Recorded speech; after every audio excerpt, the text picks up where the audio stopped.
Hello everyone, very very good afternoon. कैसे हो? Hope करता हूँ आप सब लोग अच्छे ही होंगे। सो फ्रेंड्स, 4 अप्रैल की महामैराथन क्लास में आप सभी लोगों का बहुत बहुत स्वागत है। फ्रेंड्स, अगर आपको सरकारी सीट लेना है बेहतरीन अंकों के साथ, अगर आपको बीएड में इस बार एडमिशन लेना है तो अभी के अभी एजुकेशन मिसाइल यूट्यूब चैनल को सब्सक्राइब करके बगल में बेल आइकन को ऑल पे प्रेस कर लीजिए, ताकि जो भी मेरी क्लासेस हैं, जो भी अपडेट हैं टीचिंग एग्जाम की, बीएड, टेट, सीटेट, डीएलएड की, वो अपडेट आपको सबसे पहले हमारे चैनल के माध्यम से मिल सके। तो एक बार फिर से सभी का स्वागत है आज की इस महामैराथन की क्लास में। चलिए क्लास को स्टार्ट करें। बताएंगे सब लोग, एक बार वॉइस क्लियर आ रही है और एग्जाम में यही सारे क्वेश्चन आपको देखने को मिलेंगे, तो पूरी क्लास ध्यान से देखना। जितने भी क्वेश्चंस आपके करेक्ट हों कमेंट बॉक्स में अपना रियल स्कोर जरूर से जरूर आप लोग बताना। पहला प्रश्न आपकी स्क्रीन पे आ गया है, इसकी पीडीएफ आपको हमारे टेलीग्राम ग्रुप पर मिल जाएगी, लिंक वीडियो के डिस्क्रिप्शन बॉक्स में मिल जाएगी। पहला प्रश्न, निम्नलिखित में से किस देश में अधिकतम संख्या में भाषाएं जो है बोली जाती हैं? बताइए। ब्रिटेन, यूएसए, भारत अपना या फ्रांस? तो वो कौन सा देश है जहाँ पे अधिकतम संख्या में भाषाएं बोली जाती हैं? तो वो देश अपना ही है, भारत। ऑप्शन यहाँ पे आपका सी वाला बिल्कुल करेक्ट हो जाएगा। चलिए अगले प्रश्न का जवाब देंगे कि भारत में रेडियो प्रसारण का प्रारंभ किस वर्ष हुआ था? बताइए भाई सब लोग, भारत में रेडियो प्रसारण का प्रारंभ किस वर्ष हुआ था? 1927 में, 1936 में, 1930 में या 1957 में? दूसरा का जवाब देने का प्रयास करेंगे। भारत में रेडियो प्रसारण का प्रारंभ किस वर्ष हुआ था? Very very most important question है भाई। जितने भी लोग क्लास को देख रहे हो सभी लोग वीडियो को लाइक कर दो, शेयर कर दो और चैनल पे पहली बार तो सब्सक्राइब ज़रूर कर लेना, क्योंकि आगे भी आपको जो है तैयारी करनी है टेट, सीटेट एग्ज़ाम की, और बीएड में कैसे बेहतरीन अंक लाई जाते हैं, सारी चीज़ें आपको इस चैनल से मिलती रहेंगी। तो भारत में रेडियो प्रसारण का जो प्रारंभ हुआ था डियर 1927 में हुआ था। ऑप्शन ए करेक्ट हो जाएगा। नई दिल्ली में इससे संग्रहालय है कौन सा? यहाँ पे 4 संग्रहालय के नाम है, तो न्यू दिल्ली में आपका कौन सा है? प्रिंस ऑफ वेल्स संग्रहालय, भारतीय संग्रहालय हो गया, सालारगंज संग्रहालय हो गया, राष्ट्रीय संग्रहालय हो गया। तो कौन सा जो है नई दिल्ली में स्थित है आपका संग्रहालय, ये आपको बताना है। तीसरा का जवाब देने का प्रयास करेंगे। और वीडियो की लाइक की संख्या भाई बहुत ही कम है, तो इतना कर दिया करो, लाइक कर दिया करो बस। चलिए, तो नई दिल्ली में जो आपका है वो है राष्ट्रीय संग्रहालय है, ऑप्शन डी करेक्ट हो जाएगा। चलिए, सूर्य मंदिर स्थित है कहाँ स्थित है? बताइए सब लोग। देखिए, कोणार्क तो जगह नहीं है, कोणार्क का सूर्य मंदिर होता है। क्या होता है? कोणार्क का सूर्य मंदिर होता है, उड़ीसा में है। तो उड़ीसा ऑप्शन में है नहीं है, तो यहाँ पे पुरी है। पुरी उड़ीसा में जिला है। कोणार्क का जो सूर्य मंदिर है उड़ीसा के पुरी जिले में है, तो यहाँ पे ऑप्शन ए वाला आपका बिल्कुल करेक्ट हो जाएगा। ठीक है ना, कोणार्क नहीं टिक करना है आपको, पुरी। अगला प्रश्न, काल्डेरा का संबंध है किससे? हिमनद से, ज्वालामुखी से, भूकंप से या भ्रंश से? बताइए सब लोग, काल्डेरा संबंधित है किससे? 5 को जवाब देने का प्रयास करेंगे सब लोग। काल्डेरा संबंधित है किससे? तो काल्डेरा जो है ज्वालामुखी से संबंधित है, ऑप्शन सी करेक्ट हो जाएगा। संविधान के अधीन निम्नलिखित में से कौन सा मूलाधिकार नहीं रहा है? 6 का जवाब देने का प्रयास करेंगे। संविधान के अधीन निम्नलिखित में से कौन सा मूलाधिकार नहीं रहा? 6 का जवाब देने का प्रयास करेंगे। शिक्षा का अधिकार तो है ही है, कार्य का अधिकार है, विधि के समक्ष समता का अधिकार है, यहाँ पे संपत्ति का अधिकार आपका मूल अधिकार नहीं रहा है। ऑप्शन यहाँ पे आपका सी वाला बिल्कुल करेक्ट हो जाएगा। ठीक है ना। चलिए अगला प्रश्न है, आय और उपभोग में किस प्रकार का संबंध है? आय और उपभोग में किस प्रकार का संबंध है? प्रतिलोम संबंध, आंशिक संबंध हो गया, प्रत्यक्ष संबंध हो गया, इनमें से कोई नहीं हो गया। तो 7 का जवाब देने का प्रयास करेंगे सब लोग। सभी को गुड आफ्टरनून, सभी को गुड आफ्टरनून। तो आय और उपभोग में जो है किस प्रकार का संबंध है? प्रत्यक्ष संबंध है, ऑप्शन बी करेक्ट हो जाएगा। अगला प्रश्न, प्रकाश की किरण को जो है पूर्ण आंतरिक परावर्तन के लिए किससे गुजरना होता है? बताइए, किससे गुजरना होता है? प्रकाश की किरण को पूर्ण आंतरिक परावर्तन के लिए किससे जो है गुजरना होता है? कांच से जल, जल से कांच, वायु से जल या वायु से कांच? तो प्रकाश की किरण को पूर्ण आंतरिक परावर्तन के लिए किससे गुजरना होता है?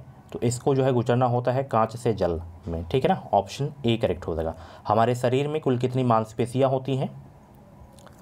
हमारे शरीर में कुल कितनी मांसपेशियां होती हैं? 9 का जवाब दीजिए सब लोग। तो हमारे शरीर में कुल कितनी मांसपेशियां होती हैं? लगभग 656 मांसपेशियां होती हैं। 9 का ऑप्शन बी करेक्ट हो जाएगा।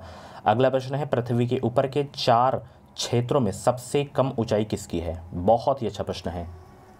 वीडियो की लाइक की संख्या अभी भी बहुत ही कम है, तो फटाफट वीडियो को लाइक कर दो सब लोग, बार बार ना कहना पड़े, क्लास को डिस्टर्ब ना हो। तो पृथ्वी के ऊपर के चारों क्षेत्रों में जो है सबसे कम ऊंचाई जो है वो है ट्रोपोस्फियर की, ठीक है ना। अब जो है हिंदी में नाम नहीं देते हैं, इंग्लिश में ही आपको देखने को मिलेगा। जैसे यहाँ पे स्ट्रेटोस्फियर हो गया, समताप मंडल, ठीक है, ट्रोपोस्फियर हो गया, क्षोभ मंडल हो गया, ठीक है, बहिर्मंडल हो गया। हिंदी में आपको बहुत ही कम आप देखने को मिलेगा ऑप्शन, तो यहाँ पे 10 का ऑप्शन डी करेक्ट हो जाएगा। अगला प्रश्न आपकी स्क्रीन पे है, राज्यसभा के सदस्य का निर्वाचन कितनी अवधि के लिए होता है? 2 वर्ष, 4 वर्ष, 5 वर्ष या 6 वर्ष के लिए?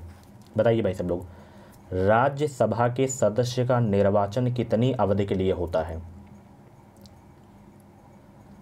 तो राज्यसभा के सदस्य का निर्वाचन जो होता है कितनी अवधि के लिए होता है? 6 वर्ष के लिए होता है। ऑप्शन डी करेक्ट हो जाएगा। अगला प्रश्न बहुत इंपॉर्टेंट क्वेश्चन है, जनगणना से है। वर्ष 2011 की जनगणना के अनुसार भारत के किस राज्य की जनसंख्या सबसे कम है? सबसे अधिक पूछे तो अपने ही प्रदेश की है, उत्तर प्रदेश की। सबसे कम पूछे तो आपका जो है सिक्किम का है। ऑप्शन डी करेक्ट हो जाएगा। क्षेत्रफल में सभी को पता है, क्षेत्रफल में सबसे बड़ा राज्य कौन सा है? राजस्थान है। सबसे छोटा आपका गोवा है, ठीक है ना। और यूपी में पूछ ले कि कौन सा जिला जो है क्षेत्रफल में सबसे बड़ा है? लखीमपुर खीरी। और सबसे छोटा क्षेत्रफल में कौन सा जिला है? कमेंट बॉक्स में बताएंगे। और जनसंख्या में भी बताइए कौन सा सबसे छोटा है। जनसंख्या में तो प्रयागराज है। और सबसे छोटा क्षेत्रफल में कौन सा जिला है? उत्तर प्रदेश का। और क्षेत्रफल में कौन सा जिला है? जनसंख्या, क्षेत्रफल दोनों बताइए आप लोग कमेंट बॉक्स में। ये चीज़ें जैसे आपको नहीं पता रहती तो आप सर्च करिए। यूपी जीके की जैसे बुक है, यूपी जीके का मैंने क्वेश्चन आपसे पूछा, बुक में सर्च करिए। बुक नहीं है तो आप गूगल पे सर्च करिए। ऐसा करने से ये क्वेश्चन आपके माइंड में लाइफ टाइम के लिए फीड हो जाएंगे, ठीक है। चलिए अगला प्रश्न है, ग्राम पंचायतों की जो है आय का स्रोत कौन सा है? बताइए कौन सा है, कौन सा कर है? ग्राम पंचायतों की आय का स्रोत कौन सा है? 13 का ऑप्शन देने का प्रयास करेंगे। बहुत अच्छे भाई, सभी को गुड आफ्टरनून, सभी को गुड आफ्टरनून। सरकारी सीट लेना है या प्राइवेट कॉलेज में ही जो है एडमिशन लेना है तो अभी कभी सब्सक्राइब कर लीजिए। जितने भी अब क्लासेस हो रही हैं, एक भी क्लास आपसे छूटनी नहीं चाहिए। और अपने फ्रेंड्स के पास भी ये वीडियो को शेयर करें, उनको भी हेल्प मिल सके। बहुत सारे बच्चों के पास बुक्स वगैरह नहीं होती है, अच्छा कंटेंट नहीं मिल पाता है। तो ग्राम पंचायतों की आय का स्रोत कौन सा है डियर? वो आपका है मेला एवं बाजार कर। ऑप्शन बी करेक्ट हो जाएगा। अगला प्रश्न आपकी स्क्रीन पे है कि राज्य के नीति निर्देशक तत्वों में जो है निम्नलिखित में से किन किन प्रकार के सिद्धांत अंतर्निहित हैं? आर्थिक सिद्धांत, प्रशासनिक सिद्धांत हो गया, सामाजिक सिद्धांत, ये सभी बताइए।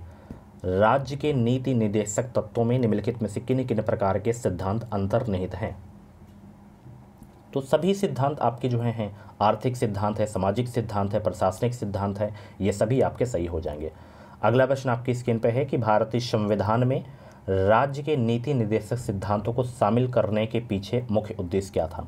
कल्याणकारी राज्य की स्थापना करना, धर्मनिरपेक्ष राज्य की स्थापना करना, सरकार के निरंकुश कार्यों पर जो है नियंत्रण रखना, नागरिकों के विकास के लिए सर्वोत्तम अवसर प्रदान करना। 15 का जवाब देने का प्रयास करेंगे। बहुत अच्छे भाई, बहुत अच्छे।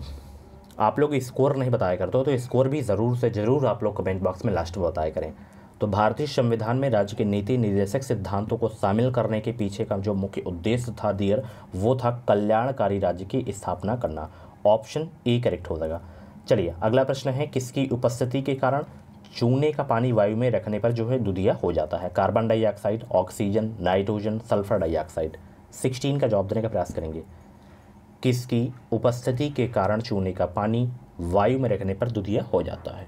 बहुत अच्छे, 16 का जवाब दीजिए सब लोग। किसकी उपस्थिति के कारण चूने का पानी वायु में रखने पर दुधिया हो जाता है? कार्बन डाइऑक्साइड की उपस्थिति के कारण। ऑप्शन यहाँ पे आपका ए वाला बिल्कुल करेक्ट हो जाएगा। अगला प्रश्न बहुत इंपॉर्टेंट है, पूरी क्लास ज़रूर आप लोग देखा करें, ठीक है। 30 से 40 मिनट की क्लास होगी आपकी। अगला प्रश्न है, चमड़ा उद्योग में पौधों से प्राप्त होने वाली किस चीज़ का प्रयोग किया जाता है? रेजिन का या म्यूसिलेज का या लेटेक्स का या टैनिन का? बहुत अच्छे। चमड़ा उद्योग में पौधों से प्राप्त होने वाली किस चीज़ का प्रयोग किया जाता है? 17 का जवाब देने का प्रयास करेंगे। सभी को गुड आफ्टरनून भाई, वीडियो को लाइक करते रहो, शेयर करते रहो, दबा के लाइक करो। सभी लोग जवाब देने का प्रयास करेंगे, 17 का जवाब देने का प्रयास करेंगे। चमड़ा उद्योगों में जो है पौधों से प्राप्त होने वाली किस चीज़ का प्रयोग किया जाता है? टैनिन का प्रयोग किया जाता है। ऑप्शन डी करेक्ट हो जाएगा। अगला प्रश्न आपकी स्क्रीन पे है कि ब्लैक बॉडी किसकी विकिरण को अवशोषित कर सकती है? बताएंगे सब लोग। ब्लैक बॉडी किसकी विकिरण को अवशोषित कर सकती है?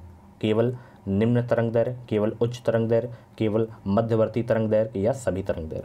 18 का जवाब देने का प्रयास करेंगे सब लोग। ब्लैक बॉडी किसकी विकिरण को अवशोषित कर सकती है? सभी तरंग दैर्घ्य को। ऑप्शन डी करेक्ट हो जाएगा। निम्नलिखित में से किस जो है भक्ति संत ने अपने संदेश के प्रचार के लिए जो है सबसे पहले हिंदी का प्रयोग किया? निम्नलिखित में से किस भक्ति संत ने अपने संदेश के प्रचार के लिए सबसे पहले हिंदी का प्रयोग किया था? दादू ने, कबीर ने, रामानंद ने, तुलसीदास ने? रामानंद ने किया था। ऑप्शन सी करेक्ट हो जाएगा। अगला प्रश्न आपकी स्क्रीन पे है, अखिल भारतीय किसान सभा के प्रथम सत्र की अध्यक्षता किसने की थी? बताइए किसने की थी? अखिल भारतीय किसान सभा के प्रथम सत्र की अध्यक्षता किसने की थी? स्वामी सहजानंद ने की थी अध्यक्षता। ऑप्शन यहाँ पे ए आपका बिल्कुल करेक्ट हो जाएगा। अगला प्रश्न बहुत इंपॉर्टेंट क्वेश्चन है कि विश्वविद्यालय अनुदान आयोग वर्तमान में विश्वविद्यालय विकास आयोग की स्थापना किस वर्ष की गई थी? 1956, 1961, 1965, 1986 में? 21 का जवाब देने का प्रयास करेंगे सब लोग। 1956 में। ऑप्शन ए करेक्ट हो जाएगा। चलिए अगला प्रश्न बहुत इंपॉर्टेंट क्वेश्चन है कि सर्वोच्च न्यायालय के न्यायाधीश को कदाचार और असमर्थता के प्रमाणित आधारों पर संसद किस तरह महाभियोग का प्रस्ताव पारित कर सकती है? 22 का राइट आंसर देने का प्रयास करेंगे सब लोग। बहुत अच्छे, बहुत ही कम लाइक है तो फटाफट वीडियो को लाइक कर दो। 22 का ऑप्शन यहाँ पे सी आपका बिल्कुल करेक्ट हो जाएगा कि संसद के दोनों सदनों द्वारा अलग अलग अपने कुल सदस्यों की संख्या के बहुमत तथा उपस्थित एवं जो है मतदान करने वाले सदस्यों के 2/3 बहुमत प्रस्ताव द्वारा। ऑप्शन सी करेक्ट हो जाएगा। अगला प्रश्न है, अंग्रेजी भाषा को जो है भारत में शिक्षा के माध्यम के रूप में आरंभ किया था किसने? भाई किसने स्टार्ट किया, किसके द्वारा जो है आरंभ किया गया था अंग्रेजी भाषा को भारत में शिक्षा के माध्यम के रूप में? 23 का राइट आंसर देने का प्रयास करेंगे। अंग्रेजी भाषा को भारत में शिक्षा के माध्यम के रूप में आरंभ किया गया था लॉर्ड मैकाले द्वारा। ऑप्शन यहाँ पे ए आपका बिल्कुल करेक्ट हो जाएगा। वह कौन सा महाद्वीप है जहाँ एक भी ज्वालामुखी नहीं है? Australia, Africa, Antarctica, Europe? वह कौन सा महाद्वीप है जहाँ एक भी ज्वालामुखी नहीं है? ऑस्ट्रेलिया। ऑप्शन ए करेक्ट हो जाएगा। निम्न में से कौन सा वन आधारित उद्योग नहीं है? निम्न में से कौन सा वन आधारित उद्योग नहीं है? 25 का जवाब देने का प्रयास करेंगे सब लोग। सीमेंट उद्योग आपका जो है वन आधारित उद्योग नहीं है। ऑप्शन ए आपका बिल्कुल करेक्ट हो जाएगा। अगला प्रश्न आपके स्क्रीन पे है कि भारत में परमाणु ऊर्जा कार्यक्रम का प्रारंभ कब से हुआ माना जाता है? बताइए भारत में परमाणु ऊर्जा कार्यक्रम का प्रारंभ कब से हुआ माना जाता है? 26 का जवाब देने का प्रयास करेंगे। 1948 से माना जाता है। ऑप्शन बी करेक्ट हो जाएगा। अगला प्रश्न है, उपनिषद का प्रतिपाद्य विषय है क्या? भारत का सामाजिक व्यवहार, प्राचीन भारतीय विधि, हिंदू धर्म या ये सभी? 27 का जवाब दीजिए। बहुत अच्छे भाई। तो उपनिषद का प्रतिपाद्य जो विषय है डियर आपका वो सभी हैं। हिंदू धर्म भी है, प्राचीन भारतीय विधि भी है, भारत का सामाजिक व्यवहार भी है, ये सभी हैं। ऑप्शन डी करेक्ट हो जाएगा। कोयला किस चट्टान में पाया जाता है? परिवर्तित चट्टान, अजैव चट्टान, परतदार चट्टान, आग्नेय चट्टान? तो कोयला किस चट्टान में पाया जाता है? 28 का जवाब देने का प्रयास करेंगे। तो कोयला देखिए जो है परतदार चट्टान में पाया जाता है। ऑप्शन यहाँ पे आपका बी वाला बिल्कुल करेक्ट हो जाएगा। मोहो असंबद्धता स्थित है।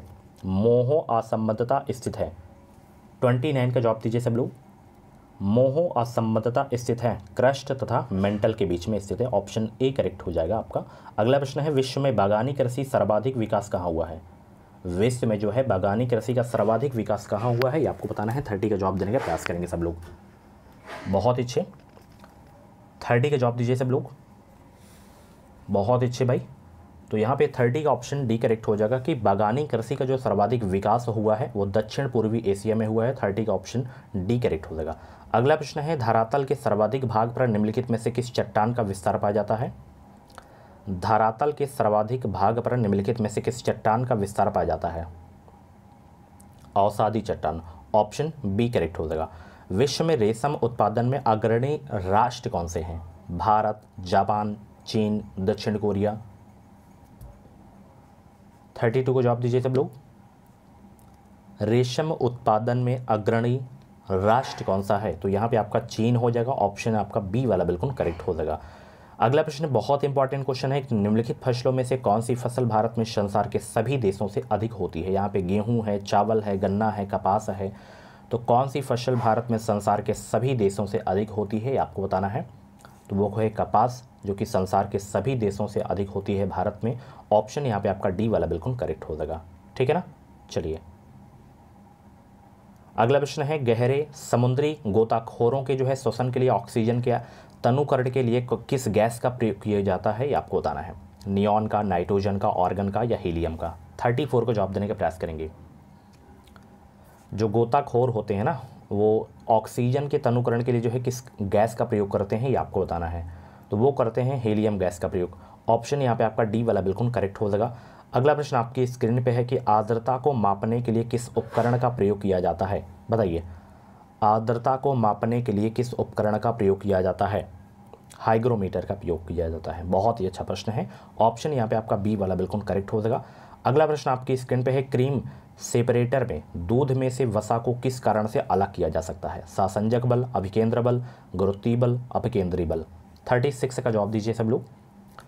क्रीम सेपरेटर में दूध में वसा को किस कारण से अलग किया जा सकता है? ये अलग किया जा सकता है अपकेंद्री बल से। 36 का ऑप्शन डी करेक्ट हो जाएगा। बहुत अच्छा प्रश्न है। अगला प्रश्न है, बाजार कीमत किससे संबंध होती है, बताइए। 37 का जवाब दीजिए सब लोग। बाजार कीमत किससे संबंध होती है? तो बाजार कीमत किससे संबंध होती है? अत्यधिक अल्प अवधि से। 37 का ऑप्शन ए करेक्ट हो जाएगा। अगला प्रश्न आपके स्क्रीन पे है, दक्षिण भारत के सन ग्रुप द्वारा अधिग्रहण की गई एयरवेज कंपनी कौन सी है? Go Air, Indigo, spice jet या जेट एयरवेज।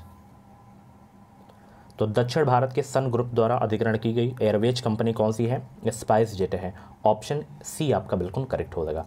चलिए, भारत इसलिए धर्मनिरपेक्ष राज्य है क्योंकि इस देश में क्या है? राज्य का कोई धर्म नहीं है, यह धर्म समाप्त कर दिया गया है, या राज्य किसी विशेष धर्म को संरक्षण प्रदान करता है, या उपरोक्त में से कोई नहीं। 39 का जवाब दीजिए सब लोग। भारत इसलिए धर्मनिरपेक्ष राज्य है क्योंकि इस देश में जो है अपना राज्य का कोई विशेष धर्म नहीं है। तो ऑप्शन यहाँ पे आपका ए वाला बिल्कुल करेक्ट हो जाएगा। यहाँ पे देखिए, जो आपके रॉबर्ट क्लाइव थे, इनको जो है बंगाल का गवर्नर कब बनाया गया था, ये आपको बताना है। तो भाई ये बंगाल के गवर्नर बने थे 1764 में। ठीक है, ऑप्शन में नहीं है तो ये आपको याद कर लेना है। अगला प्रश्न यहाँ पे देख सकते हैं कि भारत का प्रथम गवर्नर जनरल कौन था? बहुत अच्छा प्रश्न है। 41 का जवाब देने का प्रयास करेंगे। भारत के जो है प्रथम गवर्नर जनरल थे कौन? William Bentinck. ऑप्शन यहाँ पे आपका सी वाला बिल्कुल करेक्ट हो जाएगा। अगला प्रश्न है, द्वैध शासन नीति को किसने समाप्त किया था? बताएंगे सब लोग। द्वैध शासन नीति को किसने समाप्त किया था? वॉरेन हेस्टिंग ने समाप्त किया था। ऑप्शन सी करेक्ट हो जाएगा। अगला प्रश्न है, अंग्रेजों का सर्वाधिक विरोध किसने किया था?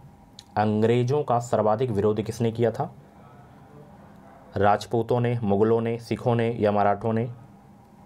तो अंग्रेजों का जो सर्वाधिक विरोध किए थे डियर, वो किए थे मराठों ने। ऑप्शन यहाँ पे आपका डी वाला बिल्कुल करेक्ट हो जाएगा। एक मार्ग का जो है संबंध बोल सकते हैं कि किससे है या किसके मानक की गारंटी है, ये आपको बताना है। तो एक मार्ग का तो एक तरीके से जो संबंध है आपका वो गुणवत्ता से है। किससे है? गुणवत्ता से। ऑप्शन यहाँ पे आपका ए वाला बिल्कुल करेक्ट हो जाएगा। काला जार का रोगवाहक कौन है? बहुत अच्छा प्रश्न है, स्टार लगा के नोट कर लेना। काला जार का रोगवाहक कौन है?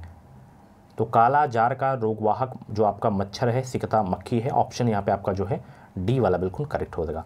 विश्व डेजर्टिफिकेशन उन्मूलन दिवस किस दिन मनाया जाता है? महत्वपूर्ण दिवस से कम 2 प्रश्न आपके एग्जाम में ज़रूर से ज़रूर देखने को मिलेंगे। तो विश्व डेजर्टिफिकेशन उन्मूलन दिवस जो मनाया जाता है वो मनाया जाता है आपको जो है 17 जून को प्रत्येक वर्ष। ऑप्शन यहाँ पे आपका बी वाला बिल्कुल करेक्ट हो जाएगा। अगला प्रश्न आपकी स्क्रीन पे है, यदि किसी राज्य की विधानसभा में किसी दल को पूर्ण बहुमत नहीं प्राप्त हो तो राज्यपाल किसके अनुसार जो है कार्रवाई करेगा? 47 का जवाब दीजिए सब लोग।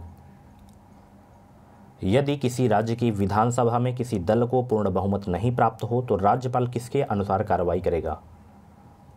स्वनिर्णय पर कार्रवाई करेगा। ऑप्शन यहाँ पे आपका डी वाला बिल्कुल करेक्ट हो जाएगा। अगला प्रश्न है कि कौन सा ग्रह सूर्य की एक परिक्रमा 88 दिनों में जो है पूरी करता है? बताइए, कौन सा ग्रह सूर्य की एक परिक्रमा 88 दिनों में पूरी करता है? 48 का जवाब दीजिए। और वीडियो को लाइक की संख्या बहुत ही कम है, तो फटाफट जितने भी लोग वीडियो को लाइक नहीं किए वो लाइक कर दो। फटाफट वीडियो को लाइक करो। जैसे ही क्लास स्टार्ट हो तुरंत वीडियो को आप लोग लाइक कर दिया करो ताकि क्लास डिस्टर्ब ना हो। 48 का ऑप्शन ए करेक्ट हो जाएगा। बुध ग्रह अपनी एक परिक्रमा 88 दिनों में पूरी करता है। ऑप्शन यहाँ पे आपका ए वाला बिल्कुल करेक्ट हो जाएगा। अगला प्रश्न है, रेयान के विनिर्माण के लिए जो है कौन सा मुख्य कच्चा माल प्रयोग किया जाता है? नॉयलान, सिलिकॉन, सेल्यूलोज, रेडियन और आर्गन। 49 का ऑप्शन क्या हो जाएगा? सेल्यूलोज, ऑप्शन बी करेक्ट हो जाएगा। अगला प्रश्न है, गिद्दा जो कि नृत्य का एक रूप है किस राज्य से संबंधित है? बहुत अच्छा प्रश्न है, स्टार लगा के नोट कर लेना इस प्रश्न को। तो गिद्दा देखिए पंजाब का लोक नृत्य है, ठीक है ना। ऑप्शन ए करेक्ट हो जाएगा। अब यहाँ से आपके जो है समान हिंदी के क्वेश्चन स्टार्ट हो रहे हैं। पहला प्रश्न है यहाँ पे तद्भव से है कि नयन का तद्भव शब्द क्या होता है? नयन का, ये नयन का तद्भव शब्द क्या होता है? ये होगा नहीं, ये होगा नहीं, ये होगा नहीं, तो नयन का जो तद्भव शब्द हो जाएगा नयन हो जाएगा। क्या हो जाएगा? नयन हो जाएगा। अगला प्रश्न है, पत्र का तद्भव शब्द क्या होगा? बताइए सब लोग, पत्र का तद्भव शब्द क्या होगा?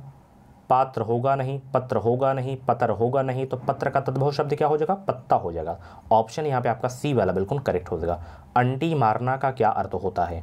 अंटी मारना का क्या अर्थ होता है? शरारत करना या चिंता करना या कम तौलना या सहारा देना। तो अंटी मारना का जो अर्थ होता है क्या होता है? शरारत करना होगा नहीं, चिंता करना होगा नहीं, सहारा देना होगा नहीं, कम तौलना होता है, ठीक है ना। ऑप्शन यहाँ पे आपका जो है सी वाला बिल्कुल करेक्ट हो जाएगा। अगला प्रश्न देखिए, निम्नलिखित में से कौन सी बिहारी भाषा की बोली नहीं है? यहाँ पे भोजपुरी है, मैथिली है, मगही है, तो यहाँ पे छत्तीसगढ़ी आपकी बिहारी भाषा की बोली नहीं है। ऑप्शन यहाँ पे आपका बी वाला बिल्कुल करेक्ट हो जाएगा, ठीक है ना। एक मेरी बहुत सारी क्लासेस होंगी, अभी से मैं बता दे रहा हूँ, उसमें क्या होगी कि टॉपिक वाइज के जो क्वेश्चन होंगे, सिलेक्टेड क्वेश्चन जो हर वर्ष एग्जाम में पूछे जाते हैं, एक उसकी मैं मैराथन क्लास लूँगा। अभी थोड़ा सा एग्जाम डेट फिक्स हो जाए, हालांकि 24 को तो मैं बता दूँ 100% आपका एग्जाम नहीं होगा, डेट एक्सटेंड होगी एग्जाम की 100%, और आज पता चल जाएगा शाम को, नहीं तो कल आपको 100% पता चल जाएगा, ठीक है ना। तो अभी फिर उसी हिसाब से मैं आपकी तैयारी करवाऊँगा। चलिए, तो यहाँ पर ऑप्शन बी करेक्ट हो जाएगा। अगला प्रश्न देखिए, पावक का संधि विच्छेद क्या होगा? पावक का, बताइए पावक का संधि विच्छेद क्या होगा? पाव धन का नहीं होगा, पो धन अक नहीं होगा, पाव धन अक नहीं होगा, तो पावक का संधि विच्छेद क्या हो जाएगा? पाव धन अक हो जाएगा। तो ऑप्शन सी करेक्ट हो जाएगा। अंधे के आगे रोना का क्या अर्थ होता है? बताइए भाई सब लोग, इतनी जबरदस्त क्लास है, आप लोग वीडियो को लाइक नहीं कर रहे हो फिर भी, तो वीडियो को लाइक कर दो फटाफट। तो अंधे के आगे रोना का अर्थ क्या होता है? 56 का जवाब देने का प्रयास करेंगे। अंधा व्यक्ति देख नहीं सकता, नहीं होगा। सफल जो है प्रयत्न करना नहीं होगा, उपरोक्त में से कोई नहीं। व्यर्थ का जो है प्रयत्न करना, ये होता है अंधे के आगे रोना का अर्थ। ऑप्शन यहाँ पे आपका बी वाला बिल्कुल करेक्ट हो जाएगा। झांसी की रानी उपन्यास के लेखक कौन है? झांसी की रानी उपन्यास के लेखक कौन है? 57 का जवाब दीजिए सब लोग। तो झांसी की रानी उपन्यास के लेखक हैं वृंदावन लाल वर्मा। ऑप्शन यहाँ पे आपका ए वाला बिल्कुल करेक्ट हो जाएगा। निम्न में से कौन सा पथिक का पर्यायवाची है? 58 का जवाब दीजिए सब लोग। पथिक का पर्यायवाची मुसाफिर है, पंथी है, बटोही है, ये सभी पथिक का पर्यायवाची है। ऑप्शन है आपका डी वाला बिल्कुल करेक्ट हो जाएगा। शिष्ट का विलोम शब्द क्या होगा? शिष्ट का विलोम बताइए, शिष्ट का विलोम शब्द क्या होगा? 59 का जवाब दीजिए सब लोग।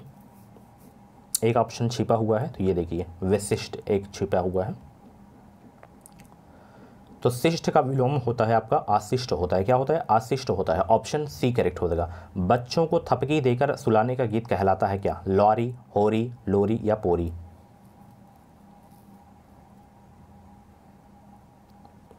तो बच्चों को थपकी देकर सुलाने का गीत क्या कहलाता है भाई?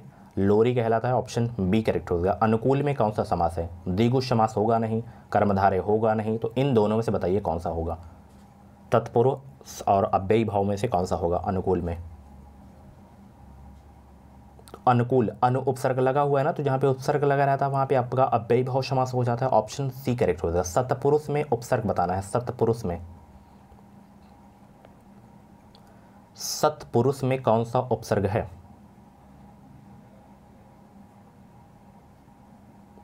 सत उपसर्ग है। ऑप्शन डी करेक्ट हो जाएगा। 3 वर्ष उपन्यास के लेखक कौन है? 3 वर्ष उपन्यास के लेखक कौन है?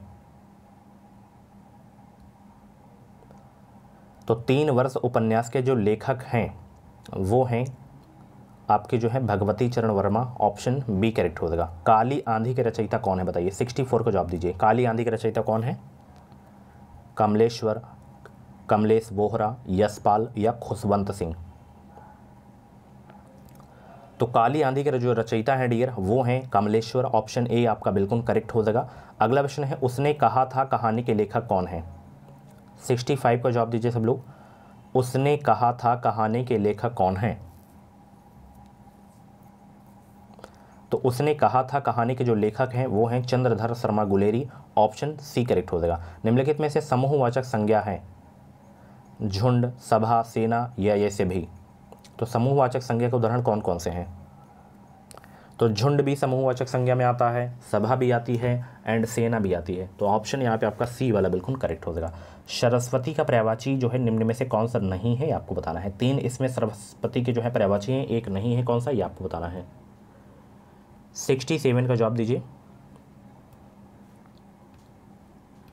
तो सरस्वती का पर्यायवाची निम्न में से कौन सा नहीं है इसमें? इंदिरा नहीं है इसमें, बाकी वागेश्वरी, भारती, शारदा ये सब आपके जो हैं सरस्वती के पर्यायवाची हैं। 67 का ऑप्शन बी करेक्ट हो जाएगा, ठीक है ना। चलिए बहुत अच्छे। निम्न में कौन सूर्य का पर्यायवाची शब्द नहीं है? निम्न में कौन सूर्य का पर्यायवाची नहीं है? निम्न में से कौन सूर्य का पर्यायवाची नहीं है? 68 का जवाब दीजिए कब। तो सूर्य का पर्यायवाची इसमें आपका हिमांशु नहीं है, ऑप्शन यहाँ पे डी वाला बिल्कुल करेक्ट हो जाएगा। कपटी का विपरीतार्थक शब्द क्या होगा? कपटी का बताएंगे भाई सब लोग, कपटी का विपरीतार्थक शब्द क्या होगा? तो कपटी का होगा निष्कपट। क्या होगा? निष्कपट होगा, ऑप्शन सी। उदात्त का विपरीतार्थक क्या होगा? उदात्त का, उदात्त का विपरीतार्थक शब्द क्या होगा? तो उदात्त का विपरीतार्थक शब्द जो आपका होगा वो होगा अनुदात्त, ऑप्शन सी करेक्ट हो जाएगा। अगला प्रश्न है इनमें से कौन सही सुमेलित नहीं है? बताइए। 71 का जवाब दीजिए सब लोग।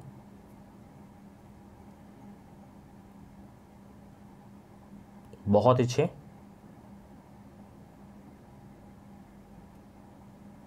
ये दोनों आपका सेम लिखा हुआ है तो ये आपका नहीं होगा, ठीक है। बाकी सब सही है आपके, ठीक है ना। अगला प्रश्न, पसीने से उत्पन्न के लिए एक शब्द क्या होगा?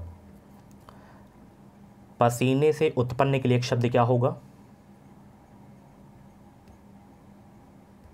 स्वेदज हो जाएगा, ऑप्शन यहाँ पे आपका ए वाला बिल्कुल करेक्ट हो जाएगा। अगला प्रश्न है जो पहरा देता है के लिए एक शब्द क्या होगा? जो पहरा देता है उसके लिए एक शब्द क्या होगा? जो पहरा देता है उसके लिए एक शब्द क्या होगा? तो जो पहरा देता है उसके लिए शब्द क्या होगा? प्रहरी हो जाएगा, ऑप्शन यहाँ पे आपका बी वाला बिल्कुल करेक्ट हो जाएगा। चलिए, युग का निर्माण करने वाले के लिए शब्द क्या होगा? युग का निर्माण करने वाले के लिए शब्द क्या होगा? युग निर्माता हो जाएगा, ऑप्शन यहाँ पे आपका ए वाला बी वाला बिल्कुल करेक्ट हो जाएगा। चलिए, कहीं का नहीं रहना किस मुहावरे का अर्थ है? कहीं का ना रहना किस मुहावरे का अर्थ है? घर का ना घाट का, ऑप्शन बी करेक्ट हो जाएगा। दो टूक बात कहना मुहावरे का सही अर्थ क्या है? स्पष्ट कह देना, तंग करना, या बुरी राय देना, या प्रभाव जमाना। वीडियो को लाइक कर दो, फटाफट वीडियो को लाइक करो सभी लोग, और चैनल पे नए आए हो तो सब्सक्राइब जरूर कर लेना। इस चैनल से आपको निश्चित ही मदद मिलेगी। तो दो टूक बात कहना मुहावरे का जो सही अर्थ होता है वो होता है स्पष्ट कह देना। 76 का ऑप्शन ए आपका बिल्कुल करेक्ट हो जाएगा। अगला प्रश्न आपकी स्क्रीन पे है, यहाँ पे देख सकते हैं कि मुंह की खाना मुहावरे का सही अर्थ क्या है? मुंह की खाना मुहावरे का सही अर्थ क्या है? लज्जित होना, उदास होना, चोट लगना, या बुरी तरह हारना। तो मुंह की खाना मुहावरे का जो सही अर्थ होता है वो है बुरी तरह हारना, ऑप्शन यहाँ पे आपका सी वाला बिल्कुल करेक्ट हो जाएगा। गर्दन उठाना जो है मुहावरे का सही अर्थ क्या है? गर्दन उठाना मुहावरे का सही अर्थ क्या है?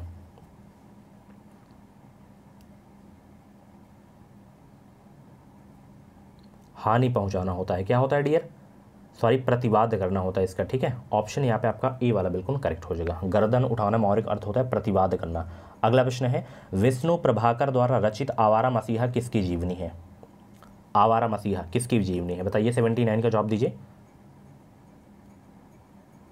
तो विष्णु प्रभाकर द्वारा रचित जो है आवारा मसीहा किसकी जीवनी है?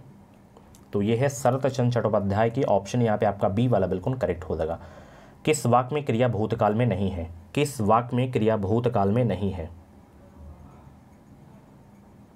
तो किस वाक्य में क्रिया भूतकाल में नहीं है? इसमें पढ़ने, वह पढ़ने वाला है, ठीक है। वह पढ़ने वाला है, वह पढ़ रहा था, ये भूतकाल है। उसने पढ़ाई की थी, ये भूतकाल में है। उसने पढ़ाई कर ली थी, ये भी भूतकाल में है। वह पढ़ने वाला है, ठीक है, ये आपका नहीं है, ठीक है। निम्नलिखित में से किस वर्ण का उच्चारण तालु से नहीं होता है? चा का होता है, जा का भी होता है, झा का भी होता है, का उच्चारण स्थान जो है तालु से नहीं होता है, कंठ से होता है। ऑप्शन यहाँ पे आपका डी वाला बिल्कुल करेक्ट हो जाएगा। अंतर्गत में कौन सी संधि है? अंतर्गत में, अंतर्गत में कौन सी संधि है? तो अंतर्गत में जो संधि है विसर्ग संधि है। ऑप्शन सी करेक्ट हो जाएगा। निम्न में से कौन सा एक तद्भव शब्द है? बताइए तद्भव शब्द कौन सा है? 83 का जवाब दीजिए सब लोग। निम्न में से कौन सा एक तद्भव शब्द है? तो यहाँ पे आपका आम, आम का तत्सम आम्र होता है, तो ये आपका तद्भव शब्द है। Option D. चलिए, तुलसीदास की रचना रामचरितमानस जो है किस बोली की साहित्यिक रचना है? रामचरितमानस किस बोली की साहित्यिक रचना है? अवधी, अवधी बोली की साहित्यिक रचना है। 84 का ऑप्शन ए करेक्ट हो जाएगा। इंपॉर्टेंट क्वेश्चन था। अगला प्रश्न है, जिस समास का पहला पद विशेषण तथा दूसरा पद विशेष्य होता है वह कौन सा समास कहलाता है? 85 का जवाब दीजिए। जिस समास का पहला पद विशेषण तथा दूसरा पद विशेष्य होता है वह कहलाता है कर्मधारय समास। 85 का ऑप्शन बी करेक्ट हो जाएगा। शिष्टमंडल कौन सी संज्ञा है? शिष्टमंडल में कौन सी संज्ञा है? तो शिष्टमंडल में आपकी जो संज्ञा है समूहवाचक संज्ञा है। ऑप्शन बी करेक्ट हो जाएगा। पीली साड़ी दुकान से खरीदी है, इस वाक्य में विशेषण तथा विशेष क्रमशः है। विशेषण क्या है और विशेष क्या है आपको बताना है। अगर हम विशेषण की बात करें तो विशेषण इसमें जो आपका होगा पीली हो जाएगा, और विशेष क्या है? साड़ी है, तो यहाँ पे पीली साड़ी आपका हो जाएगा। ठीक है, विशेषण आपका पीली हो जाएगा और विशेष साड़ी हो जाएगा। अगला प्रश्न, निम्न में से कौन सा शब्द इसमें शुद्ध है? शुद्ध शब्द का चयन करें आप लोग। 88 का जवाब देने का प्रयास करेंगे। शुद्ध शब्द का चयन करिए आप लोग, फटाफट आंसर दीजिए सब लोग। तो इसमें शुद्ध शब्द आपका ये वाला है, प्राशस्त। ऑप्शन ए वाला आपका बिल्कुल करेक्ट हो जाएगा। क्या तुमने रोटी खाई किस प्रकार का वाक्य है? क्या तुमने रोटी खाई किस प्रकार का वाक्य है? प्रश्नवाचक वाक्य है। ठीक है, चलिए ऑप्शन ए आपका बिल्कुल करेक्ट हो जाएगा। वह वस्तु जिसके आर पार ना देखा जा सके उसके लिए शब्द क्या होगा? वह वस्तु जिसके आर पार ना देखा जा सके उसके लिए शब्द क्या होगा? अपारदर्शी हो जाएगा। ऑप्शन ए करेक्ट हो जाएगा। शिकारी ने बाघ मारा, इस वाक्य में किस कारक के जो है प्रसर्ग का प्रयोग हुआ है?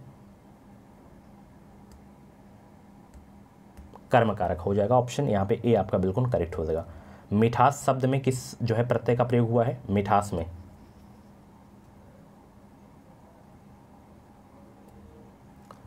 मिठास, आस यहाँ पे आपका हो जाएगा। ऑप्शन बी करेक्ट हो जाएगा। अगला प्रश्न है, जी नहीं भरना मुहावरे का सही अर्थ क्या है? जी नहीं भरना, प्रसन्न न होना, निराश न होना, संतोष न होना, विश्वास न होना। तो जी नहीं भरना मुहावरे का सही अर्थ होता है संतोष ना होना। ऑप्शन सी करेक्ट हो जाएगा। जानबूझकर मुसीबत में पड़ना किस मुहावरे का सही अर्थ है? बताइए भाई सब लोग, जानबूझकर मुसीबत में पड़ना किस मुहावरे का अर्थ है? आग में कूदना होता है। अगला प्रश्न, विशेषण प्रयोग की दृष्टि से कौन सा वाक्य शुद्ध है? ये वाला। अनेक छात्र हिंदी नहीं जानते। अगला प्रश्न है, मुगल किस भाषा का शब्द है? अरबी, तुर्की, उर्दू, संस्कृत। 96 का जवाब देने का प्रयास करेंगे सब लोग। और वीडियो को लाइक नहीं किया तो लाइक कर दो फटाफट अभी के अभी। तो यहाँ पे देखना आपका जो है मुगल किस भाषा का शब्द है? तुर्की भाषा का शब्द है। ऑप्शन यहाँ पे आपका बी वाला बिल्कुल करेक्ट हो जाएगा। हिंदी शब्द का प्रयोग सर्वप्रथम किस भाषा की रचना में हुआ था? हिंदी शब्द का प्रयोग सर्वप्रथम किस भाषा की रचना में हुआ था? फारसी। ऑप्शन डी करेक्ट हो जाएगा। परिवार किस संज्ञा का उदाहरण है? परिवार समूहवाचक का है। ठीक है, ऑप्शन डी। यशोदा हरि पालने झुलावे, हल रावे दुलरावे मलहावे, जोई सोई कचुगावे। इन पंक्तियों में कौन सा रस है? 99 का ऑप्शन देने का प्रयास करेंगे, क्या हो जाएगा? वात्सल रस हो जाएगा। बहुत ही अच्छे। लास्ट क्वेश्चन इस क्लास का कि निम्न में से कौन सा शब्द इसमें शुद्ध है? ज्योतिर्मय, ये आपका बिल्कुल शुद्ध शब्द है। ठीक है, सो फ्रेंड्स ये थी आज की जो है 4 अप्रैल की क्लास। कैसी रही डियर क्लास? कमेंट बॉक्स में अपना जो है स्कोर ज़रूर बताना। और आज से आपकी जो है महा मैराथन की क्लासेस स्टार्ट हो गई हैं। 2 क्लासेस आपकी रेगुलर होंगी मैराथन। बाकी और भी जो इम्पॉर्टेंट जैसे हिंदी के क्वेश्चन होंगे, जीके के क्वेश्चन होंगे, उनकी मैं अलग से भी वीडियो लाया दिया करूँगा। बाकी 2 क्लासेस आपकी सीटेट की स्टार्ट होने वाली है, तो इसलिए आपकी जो है 2 ही मैराथन क्लास होगी, इसमें ही आपका जो है कवर करा दूंगा। ठीक है, thank you so much, bye bye, take care. जब भी मेरी वीडियो आए, जब भी मेरी क्लास आए, पूरी ज़रूर देखा करो, क्योंकि पूरा देखेंगे तो पूरा आपको ज्ञान मिलेगा, आधा अधूरा ज्ञान मत लिया करो। Thanks for watching, bye bye, take care. मिलते हैं अगले वीडियो पे। वीडियो को लाइक कर दो, शेयर कर दो, क्लास कैसी लगी फीडबैक ज़रूर देना। और आप लोगों के लिए एक होमवर्क है, उसका जवाब आप लोग कमेंट बॉक्स में देंगे।